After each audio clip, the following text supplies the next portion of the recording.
इस मूवी की शुरुआत में हमें बताया जाता है कि जमीन से निकाला जाने वाला ऑयल इस पूरी दुनिया की 1/3 ऊर्जा की जरूरत को पूरा करता है। और जिस दिन गल्फ कंट्री से ऑयल की सप्लाई अचानक से रुक गई, उस दिन ह्यूमैनिटी कुछ ही महीनों में कोलैप्स कर जाएगी। ऑयल की इतनी ज्यादा डिमांड की वजह से ही हमें आए दिन इतने देशों के बीच में वॉर देखने को मिलती है।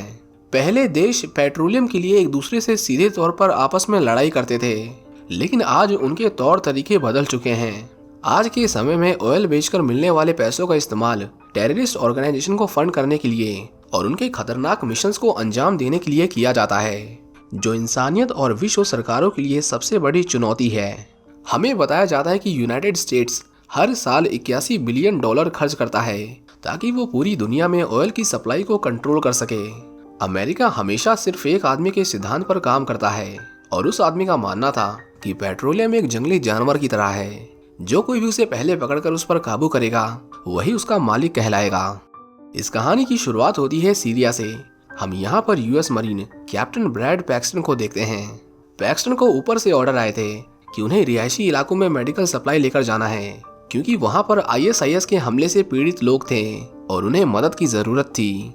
हम देखते हैं कि जब पैक्सटन अपने टीम के साथ इफेक्टिव एरिया की ओर जाने लगता है, तभी रास्ते में आईएसआईएस के टेररिस्ट उन लोगों पर अटैक कर देते हैं। उनके ऊपर ग्रेनेड फेंके जाते हैं, गोलियां चलाई जाती हैं और इस हमले में पैक्सटन बुरी तरह से घायल हो जाता है।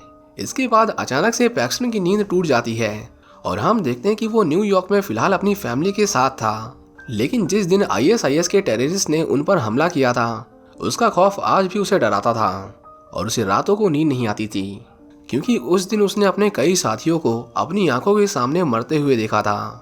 पैक्सटन उस दिन के मेंटल ट्रॉमा से उभरने की कोशिश कर रहा था। उसके डैड उसे कहते हैं कि वो उस दिन को कभी नहीं भूलने वाला, उसे आगे बढ़ना होगा। एक सोल्जर को इसी तरह की जिंदगी जीनी पड़ती है और यही हमारी किस्मत है। पैक्सटन उनसे वादा करता है कि वो अपनी तरफ से पूरी कोशिश करेगा। हम यहाँ पर पैक्सटन की वाइफ केट को देखते हैं। केट पेशे से एक आर्कियोलॉजिस्ट थी। आज वो एक कॉन्फ्रेंस में अपनी लाइफ की एक बहुत इंपॉर्टेंट स्पीच दे रही थी। केट सभी लोगों को बताती है कि खुदाई के दौरान उन्हें सहारा रेगिस्तान में इंसानों के कुछ अवशेष मिले हैं। ऐसा माना जाता था कि इंसानी सभ्यता की शुरुआत आज से 2 लाख साल पहले हुई थी, लेकिन उनकी ये खोज आज हमारी कई 100 सालों की रिसर्च को चुनौती देती है, क्योंकि उस रेगिस्तान में उन्हें जो अवशेष मिले थे वो 3,15,000 साल पुराने हैं। सभी ये सुनकर तालियां बजाने लगते हैं, क्योंकि ये आर्कियोलॉजिकल स्टडी के इतिहास में अब तक की सबसे बड़ी खोज थी। उनके लिए सबसे बड़ी परेशानी की बात ये थी कि जहां उन्हें वो अवशेष मिले थे वो मोरक्को और अल्जीरियन बॉर्डर के पास थे और ये एरिया एक रेड जोन था, क्योंकि वहां अक्सर टेररिस्ट एक्टिविटीज होती थी और उन दोनों देशों के बीच में बॉर्डर को लेकर हमेशा तनाव रहता था। केट को मोरक्कन गवर्नमेंट की तरफ से ग्रीन फ्लैग मिल गया था और वो जल्द ही अपनी टीम के साथ वहां पर खुदाई के लिए जाने वाली थी। दूसरी ओर हम देखते हैं कि पैक्सटन, जिसने उस दिन अकेले ही आईएसआईएस के आतंकवादियों को मार गिराया था, उसे अमेरिका के सबसे बड़े बहादुरी पुरस्कार के साथ सम्मानित किया जाता है। बड़े बड़े न्यूज चैनल्स पर उसका इंटरव्यू चलाया जा रहा था। वो एक नेशनल हीरो बन गया था। लेकिन पैक्सटन कभी खुश नहीं था, क्योंकि उसने जो खोया है उसकी बराबरी एक मेडल नहीं कर सकता। केट पैक्सटन के पास आती है और उसे कहती है कि उसे लोगों के बीच में उठना बैठना होगा, इससे उसे थोड़ा अच्छा महसूस होगा। लेकिन वो ज्यादातर अकेले रहना पसंद करता था। केट अपने काम के लिए मोरक्को जाना चाहती थी, लेकिन उसे डर था कि कहीं उसके जाने के बाद पैक्सटन खुद को अकेला ना महसूस करने लगे। पर पैक्सटन उसे कहता है कि ये खोज तुमने की है और इस पर सिर्फ और सिर्फ तुम्हारा हक है। तुम जाओ, मैं खुद का ध्यान रख सकता हूँ। वैसे भी इस तरह इतिहास रचने के मौके हर किसी को नहीं मिलते हैं। इसके बाद हम केट को सीधा मोरक्को में देखते हैं। केट को उसकी आर्कियोलॉजिकल रिसर्च करने के लिए उसे खुद की एक टीम असाइन की गई थी। इस टीम में शामिल थे जीन रशीदी, आमिर जदीद और एक फीमेल आर्कियोलॉजिस्ट जिसका नाम डीना मंसूरी था। अगले दिन वो सभी अपनी रिसर्च के लिए सहारा डेजर्ट की ओर निकल जाते हैं। हम देखते हैं कि एक पुलिस वाला केट से मिलने आता है। वो केट को बताता है कि उसके हस्बैंड का एक दोस्त जो उनके साथ मिलिट्री में था, उसे यहीं पर अपॉइंट किया गया है और उन्होंने उनके लिए ये मैसेज भेजा है कि अगर उन्हें कभी भी किसी भी चीज़ की ज़रूरत पड़े तो वो उन्हें कॉल कर सकती हैं। हम देखते हैं कि वो सभी अपने हाथ में एक इलेक्ट्रॉनिक मैप लेकर धीरे धीरे मोरक्को की बॉर्डर की ओर जाने लगते हैं। डीना उन्हें कहती है कि बस हमें इसके आगे नहीं जाना चाहिए, क्योंकि आगे अल्जीरिया का बॉर्डर है वो अपना काम शुरू ही करने वाले थे कि तभी उन्हें एक फोन कॉल आता है और उनके लोग उन्हें अभी के अभी वापस आने के लिए कहते हैं। हम देखते हैं कि अल्जीरिया के कुछ आतंकवादी उन पर हमला कर देते हैं और ये सब इतनी जल्दी हुआ कि उन्हें सोचने तक का मौका नहीं मिला। इस गोलीबारी में डीना मारी जाती है और वो आतंकवादी केट और उसके साथ 2 और लोगों को हॉस्टेज बना लेते हैं। केट को पकड़कर उन टेररिस्ट के लीडर जाफर अल हादी के सामने पेश किया जाता है। जाफर उन तीनों को घुसपैठिया कहता है जो अल्जीरिया के बॉर्डर पर जासूसी कर रहे थे। केट उसे समझाने की कोशिश करती है कि वो लोग जासूस नहीं हैं, वो सभी आर्कियोलॉजिस्ट हैं जो वहां पर बस अपनी रिसर्च करने आए थे। लेकिन तभी केट वहां पर एक आदमी को देखती है और उसे देखकर उसे याद आता है कि यह आदमी कुछ दिन पहले उनके साथ मोरक्को में था। वो समझ जाती है कि इन लोगों का अचानक से यहाँ पर आना कोई इत्तेफाक नहीं बल्कि एक सोची समझी चाल थी। जाफर उन लोगों से उनके नाम पूछता है और उनके सरनेम से इस बात की पहचान करता है कि वो किस तरह के मुसलमान थे और उसके बाद ही ये फैसला किया जाता है कि वो उन्हें इतनी आसानी से नहीं छोड़ने वाले। केट को वहां पर बंदी बना लिया जाता है लेकिन वो देखते हैं कि केट अचानक से उल्टियां करने लगती है।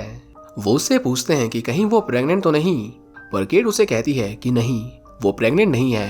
एक लड़के को उस पर नजर रखने का काम सौंपा गया था और हम देखते हैं कि ये लड़का उन लोगों जितना क्रूर नहीं था। वो एक यंग टीनेजर था जिसके अंदर इंसानों के लिए इतनी नफरत नहीं थी। यूनेस जब एक्सीडेंट साइट पर आता है तो उसे बताया जाता है कि अल्जीरियन आतंकवादियों ने 3 लोगों को हॉस्टेज बनाया है जिसमें केट भी शामिल थी। यूनेस तुरंत पैक्सटन को फोन करता है और उसे बताता है कि केट को आतंकवादियों ने अगवा कर लिया है।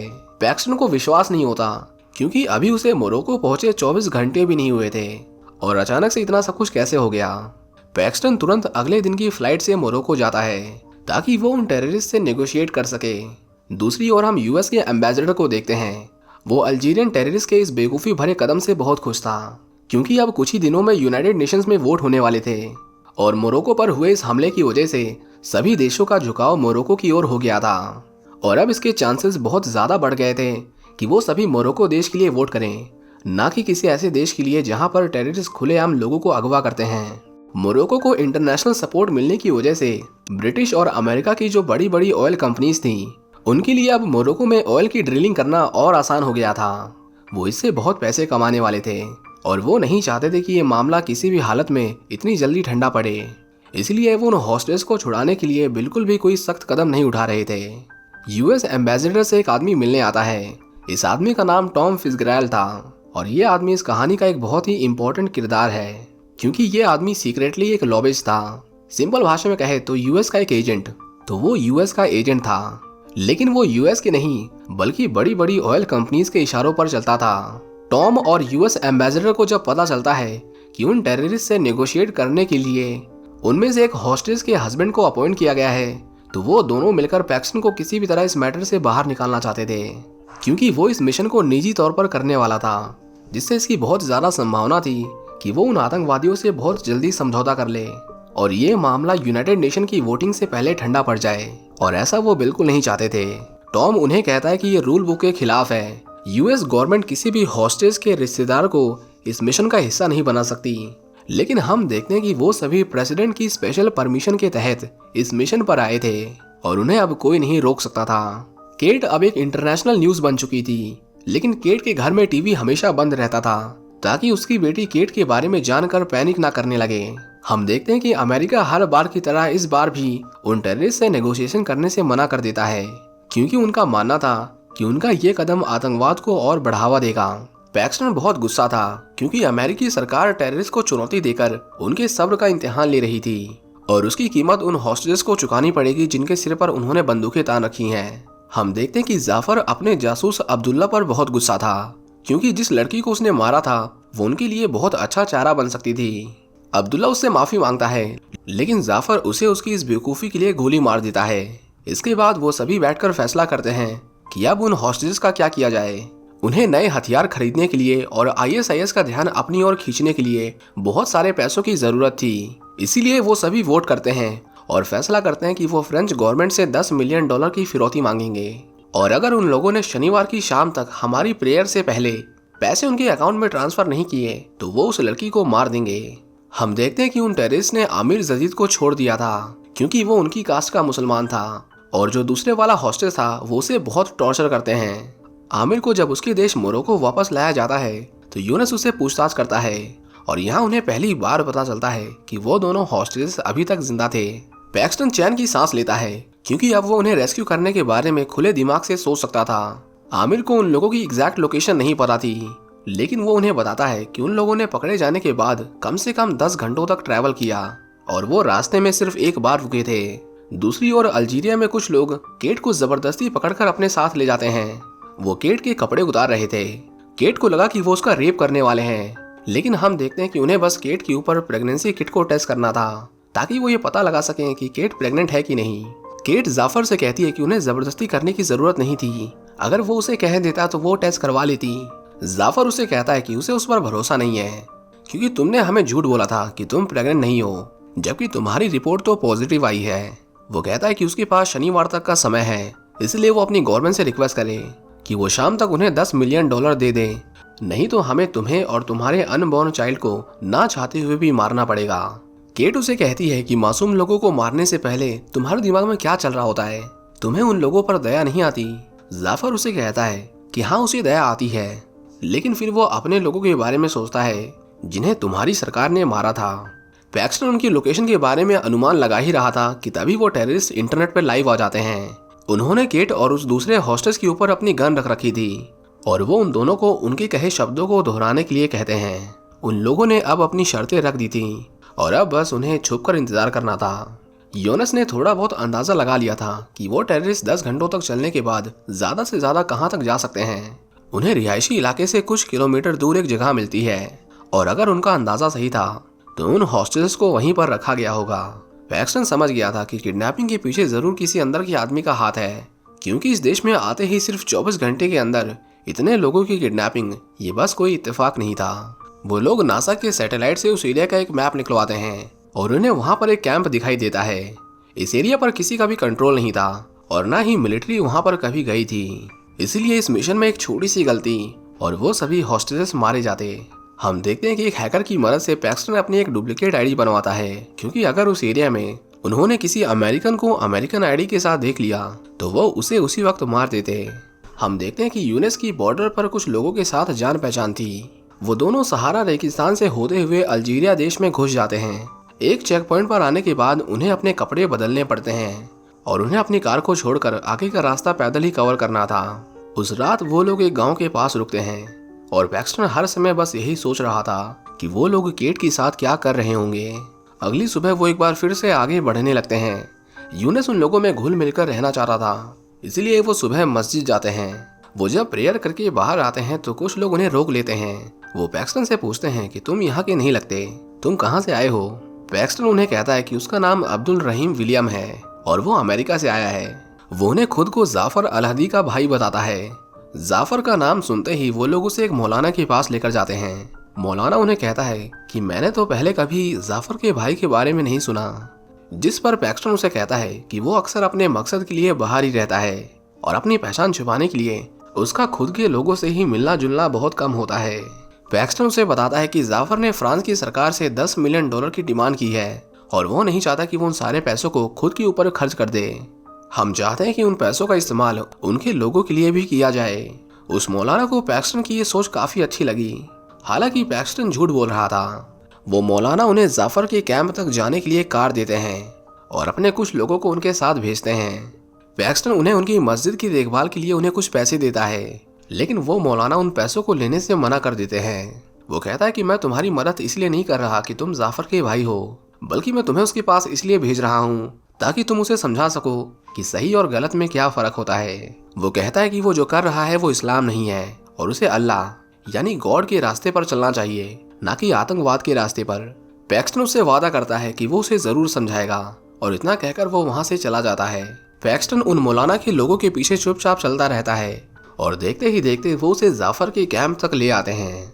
वो दोनों जब उनकी लोकेशन पर पहुंचते हैं तो वहां पर इतने सारे लोगों को हाथ में हथियार लिए हुए खड़े देखकर वो समझ जाते हैं कि वो बिल्कुल सही जगह पर पहुंचे हैं। पैक्सटन एम्बेसडर को अपनी एग्जैक्ट लोकेशन भेज देता है और उन्हें उन लोगों की मदद के लिए यूएस नेवी सील को भेजने के लिए कहता है। अगले 2 घंटे में प्रेयर का समय होने वाला था और उनके पास डायरेक्ट अटैक करने के अलावा और कोई बेहतर प्लान नहीं था। हम देखते हैं कि वो दोनों उनके कैंप में घुसकर उन सभी टेररिस्ट को मारने लगते हैं। वो सभी आतंकवादी ISIS जितने एक्सपीरियंस नहीं थे, इसलिए उन्हें मारना बहुत आसान था, लेकिन थे तो वो फिर भी आतंकवादी ही। वो दोनों उन सभी को सिंगल हैंडली ओवर पावर कर देते हैं। पैक्सटन जब कैंप के अंदर घुसता है तो वो देखता है कि एक हॉस्टेज को वो लोग टॉर्चर कर रहे थे, और उसे देखकर पैक्सटन एक बार फिर से सुन्न पड़ जाता है। अगर यूनेस उसे कवर ना कर रहा होता तो उस दिन तो पैक्सटन उन लोगों के हाथों मारा जाता। वो सभी टेररिस्ट प्रेयर कर रहे थे, लेकिन जब वो गोलियों की आवाज सुनते हैं तो वो बीच प्रेयर से उठकर अपने कैंप के कोने कोने में छुपकर घात लगाकर बैठ जाते हैं। पैक्सटन को जब केट मिलती है तो वो बुरी तरह डरी हुई थी। पैक्सटन उसे संभालता है और उसे वादा करता है कि वो उसे यहाँ से निकाल लेगा। बाहर निकलने के दौरान केट को वो लड़का मिलता है जो उसकी इतने समय से देखभाल कर रहा था। केट उसे नहीं मारती और उसे खुद की जान बचाने के लिए कहती है। हम देखते हैं कि जाफर के लोगों ने यूनेस को घेर लिया था और उसे ढूंढते ढूंढते पैक्सटन भी उनके जाल में फंस जाता है। वो टेररिस्ट उस दूसरे हॉस्टेज का गला काटकर उसकी वीडियो बनाते हैं और अब USA के प्रेसिडेंट को खुद मीडिया के सामने आकर उनके इस मिशन की सफाई देनी पड़ती है। पैक्सटन उन्हें कहता है कि वो उन लोगों से नेगोशिएट करने आया है। हमें पता है कि उसके पास एक ऑफशोर बैंक अकाउंट है, अगर तुम चाहो तो हम उसमें तुम्हें $10 मिलियन ट्रांसफर करवा सकते हैं। जाफर उसे कहता है कि अगर तुम्हें मुझे वो पैसे देने ही थे तो तुमने मेरे लोगों को क्यों मारा। जाफर के कन्फर्म करने पर यूनेस फ्रेंच गवर्नमेंट से उसके बैंक अकाउंट में पैसे ट्रांसफर करने के लिए उन्हें फोर्स करता है। उसके अकाउंट में पैसे ट्रांसफर कर दिए जाते हैं और जब जाफर उन पैसों को चेक करने के लिए अपनी गन नीचे रखता है तभी इस मौके का फायदा उठाकर पैक्सटन उन सभी लोगों को शूट करके मार डालता है। इस तरह उन्होंने टेररिस्ट के लीडर को मार दिया था और साथ ही में नेवी सील भी उनके कैंप में घुसकर अल-हदी के लोगों को मार रही थी। वो लोग जो छुपे हुए थे वो अपनी जान बचाने के लिए उन पर अंधाधुंध फायरिंग करने लगते हैं, जिसमें से एक गोली पैक्सटन को भी लग जाती है। पैक्सटन घायल हो गया था और हम देखते हैं कि जब यूनेस और पैक्सटन उस कैंप से बाहर निकल रहे थे तभी वहां पर एक बहुत बड़ा एक्सप्लोजन होता है और वो दोनों इस धमाके की चपेट में आ जाते हैं। केट देखती है कि अभी तक पैक्सटन वापस नहीं लौटा और क्योंकि वहां पर इतना बड़ा धमाका हुआ था इसीलिए उसे लगा कि उन लोगों ने पैक्सटन को मार दिया। केट फूट फूट कर रोने लगती है, लेकिन उसका वहां पर ज्यादा देर तक रुकना खतरे से खाली नहीं था, इसीलिए नेवी सील उसे वहां से निकालकर सुरक्षित बॉर्डर पार करवा देती है।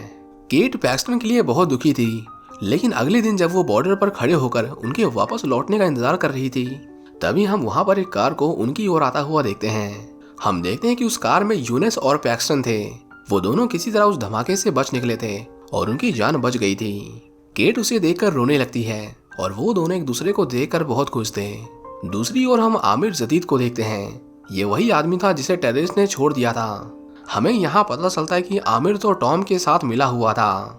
दरअसल ये सब उनके प्लान का हिस्सा था और टॉम एक बड़ी कंपनी का लॉबिस्ट था। लॉबिस्ट वो लोग होते हैं जो किसी भी पॉलिटिकल या फिर इकोनॉमिकल डिसीजन को इन्फ्लुएंस करते हैं, जैसे कि टॉम ने किया था। वही उन टेररिस्ट को बड़ी बड़ी ऑयल कंपनीज की मदद से फंड कर रहा था। यहाँ तक कि इस पूरी किडनैपिंग में भी उसी का हाथ था, ताकि यूनाइटेड नेशंस में जब ऑयल डिस्ट्रीब्यूशन को लेकर वोटिंग हो तो ज्यादातर लोग मोरक्को देश को सपोर्ट करें। और जाहिर सी बात थी कि जब मोरक्को को सपोर्ट मिलेगा तो बड़ी बड़ी अमेरिकन और ब्रिटिश ऑयल कंपनीज को ऑयल की सप्लाई को मैनिपुलेट करने में आसानी होगी। इसीलिए मूवी की शुरुआत में भी हमें बताया गया था कि आखिर अमेरिका क्यों इन सब कामों के लिए हर साल $81 बिलियन खर्च करता है। हम देखते हैं कि टॉम आमिर जदीद को उसकी इस मदद के बदले उसे USA की सिटीजनशिप दे देता है और उसे कहता है कि अब से वो CIA की जिम्मेदारी है। लेकिन ये सब भी उसकी एक चाल थी, क्योंकि जब आमिर वहां से जा रहा था तो टॉम उसे भी मरवा देता है ताकि ये सच्चाई कभी दुनिया के सामने ना आए। हम देखते हैं कि जब वो सभी उस बिल्डिंग के बाहर निकलते हैं तो एक आदमी छुपकर उनकी फोटोज खींच रहा था और हम देखते हैं कि ये आदमी कोई और नहीं बल्कि यूनेस था। वो पैक्सटन को मैसेज करता है और उसे टॉम के इस करप्शन के बारे में बताता है। उसने प्रॉफिट के लिए इतने सारे लोगों की जान के साथ खिलवाड़ किया था, लेकिन इस बात को इंटरनेशनल मीडिया और यूनाइटेड नेशंस के सामने रखने से पहले उन्हें उसके खिलाफ बहुत सारे सबूतों की जरूरत थी और जब तक वो उन एविडेंसेस को इकट्ठा नहीं कर लेते तब तक वो टॉम और उन ऑयल कंपनीज का कुछ नहीं बिगाड़ सकते थे।